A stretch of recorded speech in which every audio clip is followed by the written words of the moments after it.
Alors, le personnel, en plus, aura pour mission de mettre en œuvre, au profit des 2 postes de commandement de la 1re division et de la 6e brigade blindée, les moyens tactiques de raccordement des différents échelons entre eux et de permettre aux différents postes de commandement d'être autonomes en capacité de déploiement et de déplacement.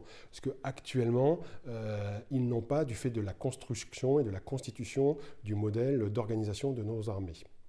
Vous l'avez dit, mon général, l'année 2024 sera aussi riche et chargée que l'année 2023. Oui, et en particulier, je pense que l'objectif majeur des armées et de l'armée de terre en 2024, non pas parce que c'est celui de l'armée de terre, mais c'est bien parce que c'est celui de notre nation, c'est la participation aux Jeux Olympiques. L'armée de terre sera fortement engagée en complément et en appui des forces de sécurité intérieure lors de ces périodes, à partir de juin-juillet, et pour une durée de 3 à 4 mois, avec un flux permanent de missions et de compléments de missions au profit des forces de sécurité intérieure sur la plaque parisienne, mais aussi sur les différents sites des JO. Les JO, c'est un enjeu majeur pour notre pays, et donc les forces armées et l'armée de terre y participeront de manière très active.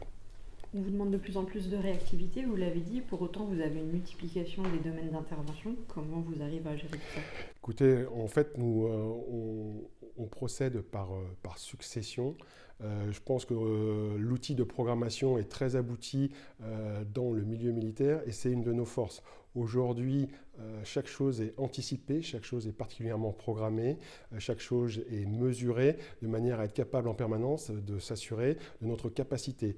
Et le rôle du chef militaire que je suis et de mon état-major est être capable de dire ou de produire un volume de force adapté à chaque mission en fonction des conditions d'intervention.